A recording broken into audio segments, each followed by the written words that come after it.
बिस्मिल्लाहिर्रहमानिर्रहीम, अस्सलाम वालेकुम। अली सलमान जी टीवी के तमाम नाज़रीन को जी स्पोर्ट्स में खुश आमदीद कहता है। यहाँ पीर से लेकर जुमेरात तक रोज़ाना रात 11:05 पर हम इस महफिल को सजाते हैं आपके लिए और बात करते हैं उस दिन खेले जाने वाले मैचेस के बारे में या उस दिन से जुड़ी स्पोर्ट्स की खबरों के बारे में। लेकिन जनाब, आपके इल्म है कि पाकिस्तान और आयरलैंड के दरमियान 3 T20 मैचेस पर मुश्तमिल सीरीज़ है कि इब्तदाई जो 2 T20 इंटरनेशनल मैचेस है खेले गए, उसमें पाकिस्तान ने गो के दूसरे T20 इंटरनेशनल मैच में कामयाबी ज़रूर हासिल की है। लेकिन जो क्रिकेट पाकिस्तान खेल रहा है ये हमारा ब्रांड नहीं है, ये हमारा माजी नहीं है। इस अंदाज से क्रिकेट जो है वो किसी तौर पे भी पाकिस्तान के किसी भी क्रिकेट लवर को काबिल कबूल नहीं है। आज इस मुद्दे पे बात करेंगे कि पाकिस्तान में क्रिकेट जो है वो क्यों कर इस नहज पे पहुंच चुकी है, किस वजह से पाकिस्तान की team B grade C grade टीमों के सामने भी स्ट्रगल करती नज़र आती है। और साथ साथ अभी हम देख रहे हैं कि आयरलैंड जैसे मिनोज के सामने भी पाकिस्तान की टीम को पहले T20 मैच में शिकस्त का सामना करना पड़ा और गिरते पड़ते पाकिस्तान बिलाखिर दूसरा T20 मैच जीतने में कामयाब रहा। अगर 140 रन की पार्टनरशिप नहीं होती फ़खर जमान और मोहम्मद रिजवान के दरमियान तो शायद इस मैच में भी हमें स्ट्रगल का सामना करना ही पड़ता, क्योंकि ये जो पार्टनरशिप थी ये पाकिस्तान की T20 में तीसरी विकेट की सबसे बड़ी पार्टनरशिप थी। इससे पहले 2021 में वेस्ट इंडीज़ के खिलाफ रिजवान और हैदर अली के दरमियान जो पार्टनरशिप थी वो 105 रन की थी। तो इतनी ज़बरदस्त पार्टनरशिप के बाद पाकिस्तान ने ये मैच जीतने में कामयाब हुआ। क्या पाकिस्तान की क्रिकेट जो है इस नहज पर आ गई है कि आयरलैंड के खिलाफ भी हम को दुआओं की ज़रूरत है, हम ये सोचें कि कहीं हम आयरलैंड से भी ना हार जाएं। आज बहुत सारे मुद्दों पे बात करेंगे और आज हमारे साथ एक ऐसी ज़बरदस्त शख्सियत मौजूद है कि जिनका पाकिस्तान क्रिकेट से बड़ा गहरा ताल्लुक़ है। बेंगलोर के हीरो हैं, सिलेक्शन कमेटी से वाबस्ता रहे, बहुत सारे प्लेयर इन्होंने अपने डिपार्टमेंट के थ्रू दिए। और जो ख़ास बात है जिसकी वजह से बहुत ज़्यादा जो मेरे लिए काबिल इज़्ज़त और काबिल एहतराम है वो ये वजह है कि अंडर 19 से जिस भी लड़के ने परफॉर्म किया तो सबसे पहले इनका डिपार्टमेंट होता था जो उसको फर्स्ट क्लास क्रिकेट खेलने का मौका देता था और या सबसे पहले उसको जो है वो जॉब देता था। कौन है हमारे साथ ये हम आपको बताएंगे। सबसे पहले प्रोग्राम का फॉर्मेट, आज की टॉप स्टोरीज। आयरलैंड और पाकिस्तान के दरमियान तीसरा और फैसला कुन T20 मैच कल खेला जाएगा। दोनों टीमों के दरमियान 3 मैचों की सीरीज 1-1 से बराबर है। कौमी कप्तान बाबर आजम आखिरी मैच जीतकर सीरीज अपने नाम करने के लिए पुरउम्मीद। आयरलैंड का 200 रन का हदफ नॉर्मल तरीके से मुकम्मल नहीं होना था, इसलिए मैंने और रिजवान ने फैसला किया कि हम अटैक करेंगे। फ़खर जमान, हमें आयरलैंड के खिलाफ इस जीत की ज़रूरत थी, हमें वर्ल्ड कप में भी इसी माइंडसेट की ज़रूरत है। साबिक कप्तान शाहिद आफरीदी, अगर पाकिस्तानी बॉलर्स की यही सूरत हाल जारी रही तो मुस्तकबिल में चीज़ें मुश्किल हो जाएंगी, खासतौर पर जब T20 world cup series sir पर है। साबिक क्रिकेटर रमीज राजा। चेयरमैन PCB मोहसिन नकवी की क्रिकेट आयरलैंड के चेयरमैन से मुलाकात में दोनों ममालिक के मेंस टीमों के साथ विमेंस टीमों की बाहमी सीरीज कराने पर इत्तेफाक। अदलान शाह हॉकी टूर्नामेंट में टीम के खिलाड़ियों ने जीत के लिए कोई कसर नहीं छोड़ी। शानदार इस्तकबाल पर कौम के शुक्रगुजार हैं कप्तान कौमी हॉकी टीम शकील बट। मिस्र के मोहम्मद ज़करिया ने CNS इंटरनेशनल स्क्वॉश चैंपियनशिप जीत ली। मैनचेस्टर यूनाइटेड वुमेन्स टीम ने पहली बार FA कप जीत लिया। नोवाक जोकोविच को इटालियन ओपन टेनिस टूर्नामेंट में अपसेट शिकस्त। चिली के ताबीलों ने एकतरफा मुकाबले के बाद आलमी नंबर 1 को ज़ेर किया। जी नाज़रीन, ये थी आज की टॉप स्टोरीज। हमारे साथ मौजूद है Pakistan legendary left arm spinner Iqbal Qasim sahab. Show में खुशामदीद कहते हैं। अस्सलाम वालेकुम सर, कैसे हैं आप? वालेकुम सलाम। Thank you so much sir, आपने टाइम निकाला, बहुत शुक्रिया। इकबाल भाई, आपने मुख्तलिफ अदवार देखे पाकिस्तान क्रिकेट के, ये जिस अंदाज से आजकल पाकिस्तान की क्रिकेट चल रही है, जब आप खेलते थे जब भी, जब आप सिलेक्शन कमेटी में रहे जब भी, और अब जब आप अपने डिपार्टमेंट को आपने हेड किया जब भी, ये जो क्रिकेट है क्या ये हमारी क्रिकेट है असल? देखिए, ये तो जनरली ये फॉर्मेट ऐसा है T20 का कि दुनिया में एक तब्दीली आई है। वो ये है कि क्विकेस्ट फॉर्मेट है ये। 3 घंटे के अंदर मैच का फ़ैसला हो जाता है। एक टीम को 20 ओवर खेलने हैं, दूसरी टीम को 20 ओवर में उसको डिफेंड करना है और उसी हिसाब से ये चलते हैं। हाँ, ये ज़रूर है कि टीमों ने अपने लिहाज से ऐसे फॉर्मेट के लिए तैयारी की हुई होती है और उनका एक सेटअप जो बना हुआ है उसके लिहाज से वो टीमें बनाते हैं और कंपटीशन जो चलते हैं उसमें वो टीमें बना के लेके जाते हैं। अनफॉर्चुनेटली अब पाकिस्तान में जो है, क्योंकि अभी ये फॉर्मेट के हम खेल तो रहे हैं, हम जीते हुए भी हैं, हमारी परफॉर्मेंस बहुत अच्छी है, मगर हमारी कंसिस्टेंसी नहीं है, हम इसको मेंटेन नहीं कर रहे हैं, हम प्रोडक्शन लाइन नहीं बना रहे हैं और जो हैं भी उनका सही इस्तेमाल नहीं करते हैं, जिसकी वजह से हमें बारहा मुश्किल होती है। अब जैसे अफ़गानिस्तान की टीम है या आयरलैंड की टीम है, इससे खेलते हुए भी हम स्ट्रगल कर रहे होते हैं। तो उसकी वजह यह है कि कंसिस्टेंसी के साथ कोई अगर काम किया जाए तो उसमें फिर बेहतरी होती है। आपका कभी कप्तानी का इशू हो जाता है, कभी पोर्ट के चेयरमैन का इशू हो जाता है, कभी टीमों की सिलेक्शन का इशू हो जाता है, बाद दफ़ा चीफ सेलेक्टर होता है, बाद दफ़ा चीफ सेलेक्टर नहीं होता, बाद दफ़ा छोटी सिलेक्शन कमेटी होती है, बाद दफ़ा बड़ी होती है। तो ये बंडल ऑफ प्रॉब्लम्स हैं जो कभी प्लेयर्स जो है वो अनफिट हो जाते हैं बहुत ज़्यादा, कभी हम out of the way training के लिए टीमों को भेज देते हैं जहाँ बहुत ज़्यादा एक्सटेंसिव ट्रेनिंग हो जाती है और लड़के स्टिफ हो जाते हैं और फिर उनका परफॉर्मेंस इफेक्ट कर जाता है। तो ये बहुत सारे इश्यूज़ हैं जो हमें अब आने वाले दिनों में ये इसको सॉर्ट आउट करना है। अगर हमको अगर इंटरनेशनल लेवल पे कॉम्पीट करना है तो हमें ये सारी चीज़ों को ठीक करना होगा। ठीक, लेकिन इकबाल भाई आप समझते हैं कि जो पाकिस्तान का इस वक्त जो सरेदस्त जो बड़ा मसला नज़र आ रहा है वो ये है कि सब इंडिविजुअल ब्रिलियंस के लिए खेल रहे हैं, क्योंकि 11 की जो टीम है ये 11 यूनाइट होके 11 मुत्तहिद होके नहीं खेल रहे। हम बात कर रहे होते हैं मैच के बाद कि जी आज उसने 3000 रन कर दिए, आज उसकी T20 में 100 विकेटें हो गई, आज उसने जो है वो 500 रन कर दिए। इंडिविजुअल ब्रिलियंस के तो हम के लिए तो हम खेल रहे हैं, लेकिन जो एक यूनाइट होके जो एक गोल है वो अचीव नहीं कर पा रहे। ये बिल्कुल ये उसी सूरत में आएगा ना। देखिए जब आपका जो एक कैप्टन होता ये है कि changes, too many changes, captaincy की चेंजेस होना, फिर एक कैप्टन बदलता है दूसरा आता है, फिर दूसरा अपनी तैयारी करता है, वो फिर वो टीम जेल होती है, फिर वो नया कैप्टन आता है, वो अपनी चॉइस लेके आ जाता है, फिर वो 2-3 लड़के बाहर हो जाते हैं, फिर नए 2-3 लड़के आ जाते हैं, तो टीम का एक माहौल बन नहीं रहा है। अब बाबर आजम अब सुना है कि कैप्टन बन गए हैं और अब वो चला रहे हैं टीम को और बेहतर तरीके से। मेरा ख्याल है नथिंग लाइक सक्सेस। अगर ये मैचेस जीते गए और ये कल ये सीरीज़ आयरलैंड से जीत जाते हैं तो हो सकता है टीम जेल हो जाए और फिर आगे अच्छा परफॉर्म करे। लेकिन जिस तरह से पाकिस्तान क्रिकेट बोर्ड भी मामला को हैंडल कर रहा है, जिस तरह मैंने पहले भी इंट्रो में कहा कि आपने मुख्तलिफ हैसियतों में पाकिस्तान क्रिकेट को सर्व किया है, पाकिस्तान क्रिकेट का एक बड़ा नाम है बतौर क्रिकेटर भी, बतौर एडमिनिस्ट्रेटर भी, बतौर ऑर्गेनाइजर भी।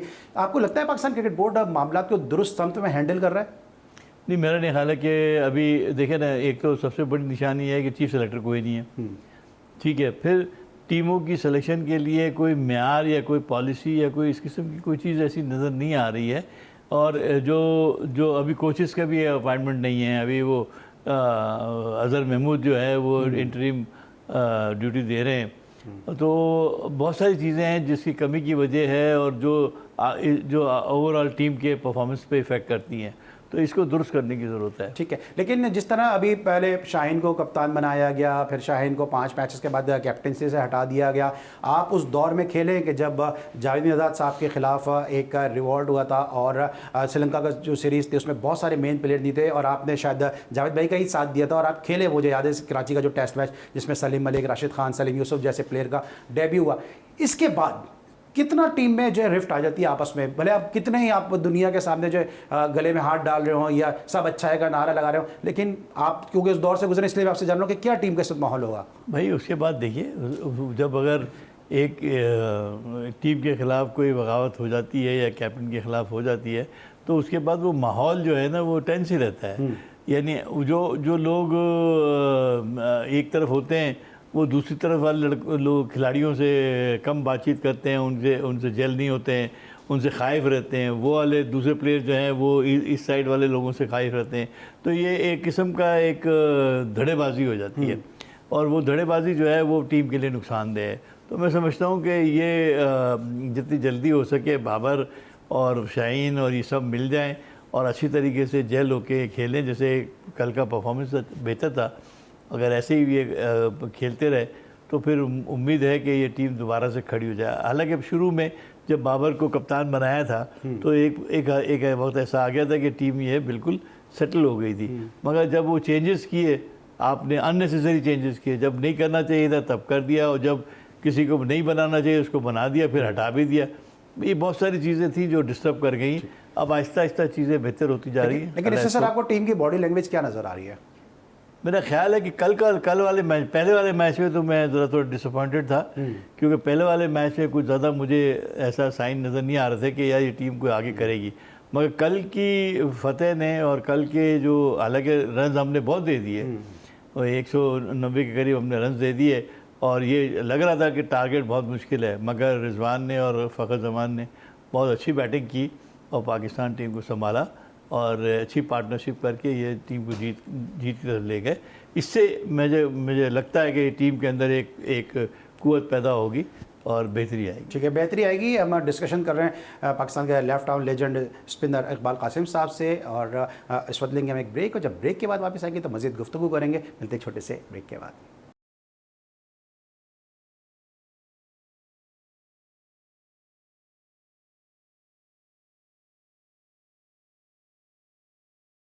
Welcome back after the break. Iqbal Qasim sahab हमारे साथ स्टूडियोज़ में मौजूद हैं। सर, अभी आपने ब्रेक पर जाने से पहले कहा कि इससे टीम में बेहतरी आएगी, लेकिन ये किस तरह से आप देखते हैं कि जब हम बॉलिंग कर रहे होते हैं तो आयरलैंड जैसी टीम है, जिसको हम मिनोजी अभी कहेंगे, कि उसके सामने हम 193 उसने हमारे सामने रन्स कर दिए, और हमारे जो बॉलर हैं वो नामी गिरामी बॉलर हैं, एक्सपीरियंस बॉलर हैं एज़ कम्पेयर टू आयरलैंड। हम we are much experience team, लेकिन उसके बावजूद भी हम स्ट्रगल कर रहे हैं कि हमारे 13 पे 2 आउट हो गए, वो आराम से 193 कर जाते हैं जाके। नहीं, आपका अगर मैं गलत नहीं हूँ तो आपका इशारा बॉलिंग की क्वालिटी की तरफ है। बिल्कुल, डेप्थ की तरफ है, क्वालिटी की तरफ है। हमारे पास देखिए, सबसे जो इम्पोर्टेंट चीज़ थी वो ये है कि हमारे पास फास्ट बॉलिंग जो है वो कदर बेहतर है, बहुत बेहतर है, मगर उसमें थोड़ा डिसिप्लिन लाने की ज़रूरत है। हम क्या प्लेयर जो है हमारे जो है वो विकेटों की तरफ जाते हैं, विकेटों की तरफ जाने की बजाय आप एवरेज की तरफ जाएँ, रन रोकने की तरफ जाएँ, खुद ब खुद विकटें मिलेंगी, क्योंकि हर एक ने रन बनाने, और विकटें जब बैट्समैन शॉट्स खेलेगा तो वो आउट भी होगा। तो आप उसको कंटेन करेंगे, कोशिश करेंगे कि उसको आप स्टंप टू स्टंप गेंद करें, वाइड कम करें, नो बॉल कम करें और शॉर्ट बॉल कम करें, तो मुझे उम्मीद है कि ये बॉलिंग बेहतर हो सकती है। एक तो ये बात। दूसरी बात ये है कि देखिए, हम अभी भी स्ट्रगल कर रहे हैं। स्पिनर्स हमने नहीं खिलाया, हमने शादाब को पहला मैच खिलाया, उसने इतने रन दे दिए। ठीक है, अच्छा, अभी आपने बॉलिंग की बात की है, तो आपको लगता है ऐसा कि क्योंकि हमारे जो बॉलर्स हैं वो अमूमन जो है वो डोमेस्टिक क्रिकेट नहीं खेलते, लंबे स्पेल नहीं करते हैं, और शायद हमारी जो सिलेक्शन कमेटी है वो भी उन बॉलर को कंसिडर ही नहीं करती है जो डोमेस्टिक क्रिकेट खेलते हैं, जैसे मोहम्मद अली, शाहनवाज दानी ने प्रेसिडेंट कप में बड़ी ज़बरदस्त बॉलिंग की है, और इसके बाद फिर T20 जो डोमेस्टिक था उसमें फाइनल तक का वो मैन ऑफ द मैच है, उसको कंसिडर नहीं कर रहे। मोहम्मद अली ने सिंध प्रीमियर लीग में, डोमेस्टिक में, पाकिस्तान सुपर लीग में सब जगह अच्छी बॉलिंग की है, उसको कंसिडर नहीं कर रहे हैं। तो जो लंबे स्पेल नहीं करने की वजह वो पाकिस्तान के बॉलर्स को इफेक्ट कर रही है। मेरा ख्याल है कि देखिए, डोमेस्टिक क्रिकेट के में जो लड़के हैं ना, वो परफॉर्मेंस कर रहे हैं, तो वो गायब उनको मैंने देखा, जैसे वसीम है और भी बहुत सारे लड़के हैं जिनको मौका मिला है, तो वो मिल तो रहा है मौका, ऐसा नहीं कि नहीं मिल रहा। लेकिन हाँ, ये ज़रूर है कि जो डोमेस्टिक में अच्छा परफॉर्म करें, जैसे दानी की आपने बात की, दानी तो एक्सपीरियंस प्लेयर था और उसका पहले हक बनता था कि अगर उसने परफॉर्मेंस दिया है तो आप उसको पहले चांस दें, और ताकि वो पाकिस्तान टीम में कम बैक कर सके, क्योंकि एक बार पाकिस्तान टीम से अगर चला जाता है तो उसको कम बैक करने की गुंजाइश नहीं है, सिवाय इसके कि अगर कप्तान की अगर आशीर्वाद हो तो वो फिर वो प्लेयर आ जाता है, जैसे मोहम्मद आमिर आ गया, ऐसे बहुत सारे प्लेयर्स हैं, तो जो नसीम शाह है अनफिट होने के बाद वापस आ गए, तो ऐसे तो आ जाते हैं। लेकिन दानी जैसे प्लेयर को वापस लाने में या वापस आने में बड़ी मुश्किल स्ट्रगल करनी पड़ती है। ये सिलेक्शन कमेटी का कमाल होता है कि वो ऐसे प्लेयरों को सपोर्ट करें। ठीक है, अच्छा, सिलेक्शन कमेटी का कमाल होता है, लेकिन इकबाल भाई अब वो आंख कहाँ है? मुझे याद है कि मोहम्मद हफीज़ अपने कम बैक के लिए खेल रहे थे नेशनल बैंक स्पोर्ट्स कॉम्प्लेक्स में, फिर वहाँ पे उस दिन उन्होंने 100 किया, सईद आज़ाद साहब ने देखा, इकबाल भाई उस वक्त सिलेक्शन कमेटी के हेड थे, इनको बताया उन्होंने कि आज मोहम्मद हफीज़ ने बड़ी अच्छी इनिंग खेली, फिर इन्होंने मोहम्मद हफीज़ को बुलाया और फिर मोहम्मद हफीज़ को पाकिस्तान ए के साथ इन्होंने भेजा।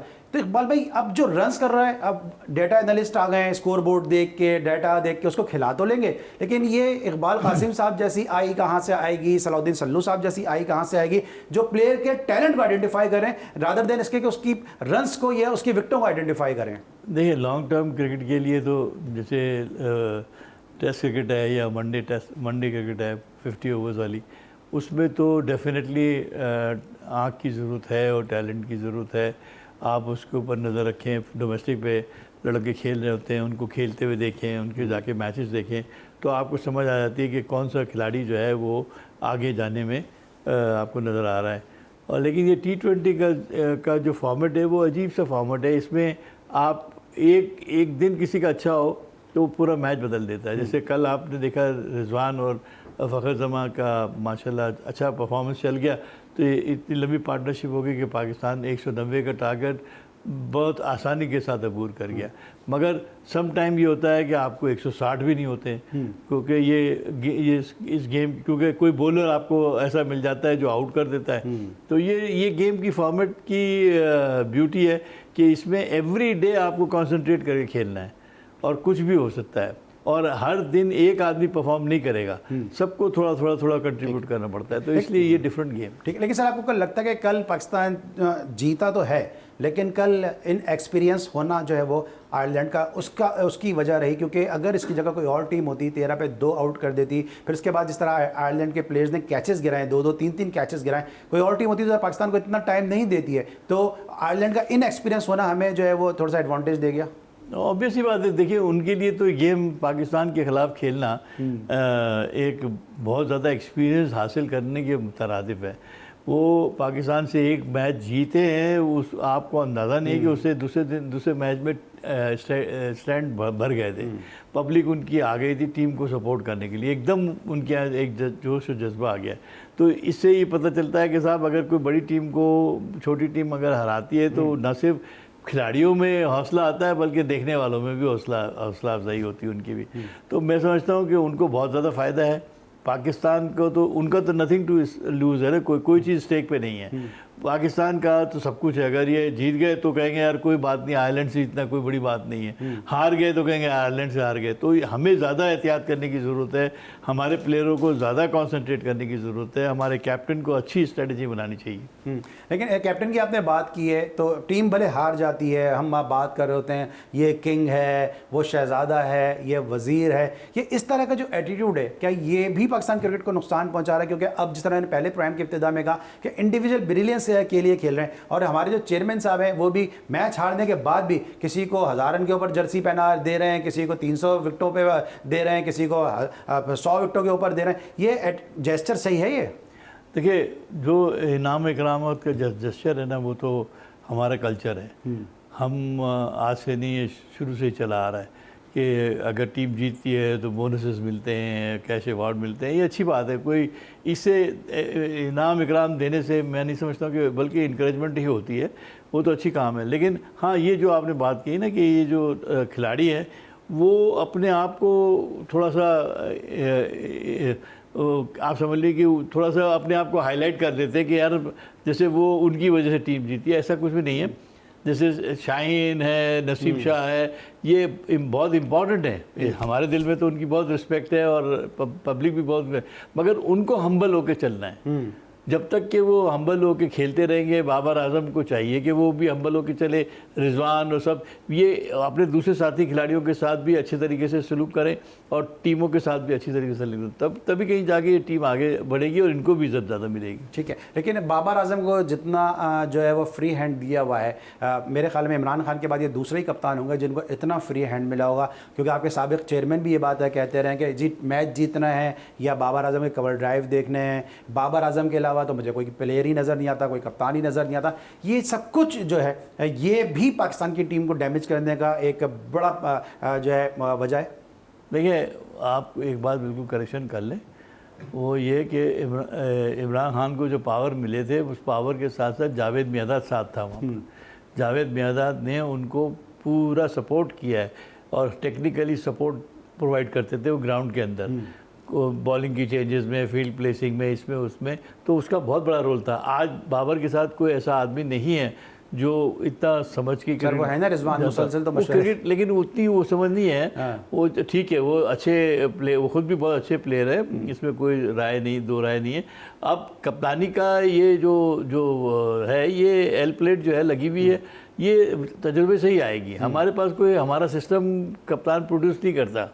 हमारे सिस्टम की सबसे बड़ी बुराई है कि हमको कप्तान बनाना पड़ता है। अब आपने बाबर को एक झोंक दिया तो अब आप उसको करने दें, उसको जब तक कि वो सीखेगा, आप उसको अगर चेंजेस करते रहेंगे उसका सारा कॉन्फिडेंस ख़राब हो जाएगा। फिर शाहीन को अगर आप बनाते हैं तो शाहीन को करने दें, आप जिसको भी बनाएं उसको करने दें, थोड़ा टाइम दें। वो जब तक आप टाइम नहीं देंगे ये टीम कप्तानी जो है वो आ नहीं सकेगी, लीडरशिप आ नहीं सकती। ठीक है, लीडरशिप आ नहीं सकेगी। इस मौजू पे मज़ीद गुफ्तगू करेंगे इकबाल कासिम साहब से एक छोटे से ब्रेक के बाद।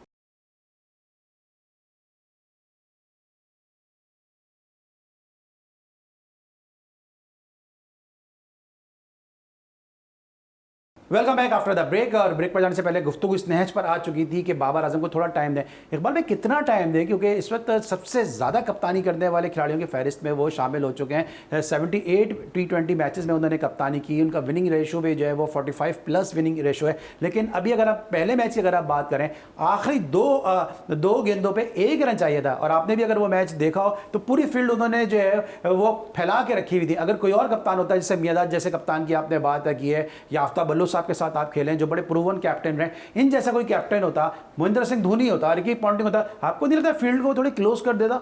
नहीं, इसमें कोई दो राय नहीं है। मैं तो खुद कह रहा हूँ कि अभी बाबर आजम जो है उस एक्सपीरियंस से गुजर रहे हैं। अभी उनको जैसी ये शिकस्त या फतेह होती है उसके बाद उसको रिव्यू करना चाहिए।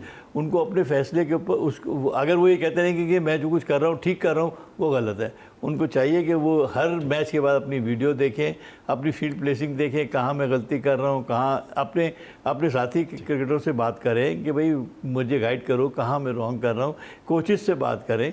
तो और कोचेस भी हमारे ये समझते हैं कि अगर बाबर को कुछ बोलेंगे तो वो बुरा मान जाए। कोई बुरा नहीं मानेगा। वो बाबर जो है उसको एल प्लेट लगी हुई है, उसको ट्रेनिंग, उसको अभी बहुत ज़्यादा तजुर्बे की ज़रूरत है। हार जीत के बाद वो डेफिनेटली उसको चाहिए वो रिव्यू करे, अपनी वीडियोस देखे और उसमें जो गलतियां हैं उसको ठीक करने की कोशिश करें। तो अच्छा, ये सिलेक्शन कमेटी जो है, इतनी बड़ी सिलेक्शन कमेटी है, आप खुद भी सिलेक्शन कमेटी का पार्ट रहे हैं, और यहाँ पे आप 2 डेटा एनालिस्ट भी रखे हुए हैं। फिर सिलेक्शन कमेटी में अगर आप देखें तो केपी की कोई रिप्रेजेंटेशन नहीं है, बलूचिस्तान की कोई रिप्रेजेंटेशन नहीं है, कराची से सिर्फ एक असद शफीक हैं। मोस्टली सिलेक्टर जो है वो लाहौर के हैं। ये किस बात की तरफ इशारा कर रहे हैं कि क्या जो है वो पाकिस्तान क्रिकेट बोर्ड जो है वो पाकिस्तान क्रिकेट बोर्ड नहीं रहा, सिर्फ एक मखसूस सूबे का या मखसूस इलाके का क्रिकेट बोर्ड बन के रह गया? हाँ, ये बात आपकी वैसे मैं एग्री करता हूँ कि कोशिश ये होनी चाहिए कि नुमाइंदगी हर सूबे की होनी चाहिए, क्योंकि अब जैसे जैसे ये गेम ग्रो कर रहा है तो लोगों की डिमांड भी ज़्यादा हो रही है और केपीके से लड़के भी बहुत ज़्यादा आ रहे हैं। तो मैं समझता हूँ कि कोई एक आध प्लेयर अगर उनको शामिल कर लिया जाए सिलेक्शन में तो कोई हर्ज नहीं है।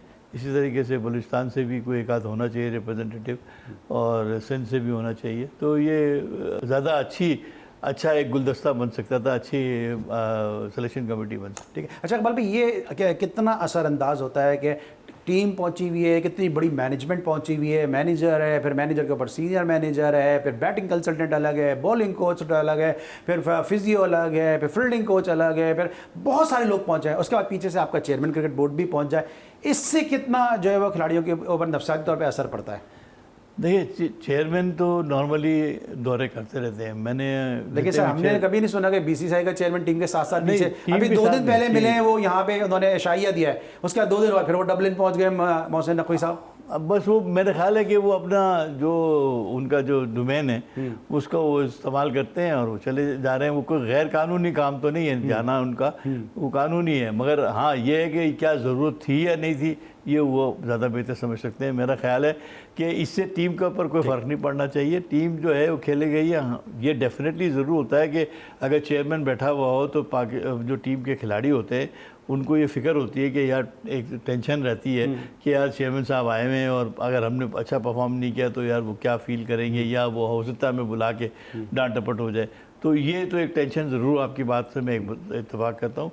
मगर प्रोफेशनल क्रिकेटर्स होते हैं ये इस चीज़ की कहाँ परवाह करते हैं। तो खेलते हैं अपने लिहाज से, क्योंकि डे इन डे आउट इनको लीगें खेलनी है, इनको यहाँ से निकलना है, किसी और लीग में जाके खेलना है, फिर पाकिस्तान से खेलना है, हर जगह जगह जाते हैं। तो इसलिए मेरा नहीं ख्याल है कि इतना कोई ज़्यादा इनके होने ना होने से। हाँ, ये ज़रूर है कि इनके साथ खाना पीना या उनको उनकी मीटिंग अटेंड करने से अगर कोई उलझन हो रही हो तो अलग बात है। ठीक है। अच्छा, जो सिलेक्शन कमेटी ने जो स्क्वाड अनाउंस किया वर्ल्ड कप का, इससे आप मुतमईन है?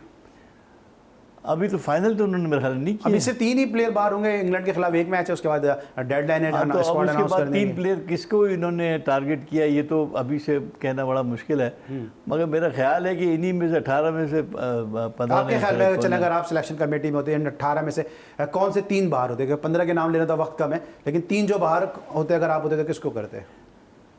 मेरे हिसाब से तो उसामा मीर को होना चाहिए था, लेकिन उन्होंने उसामा मीर को डाला ही नहीं है।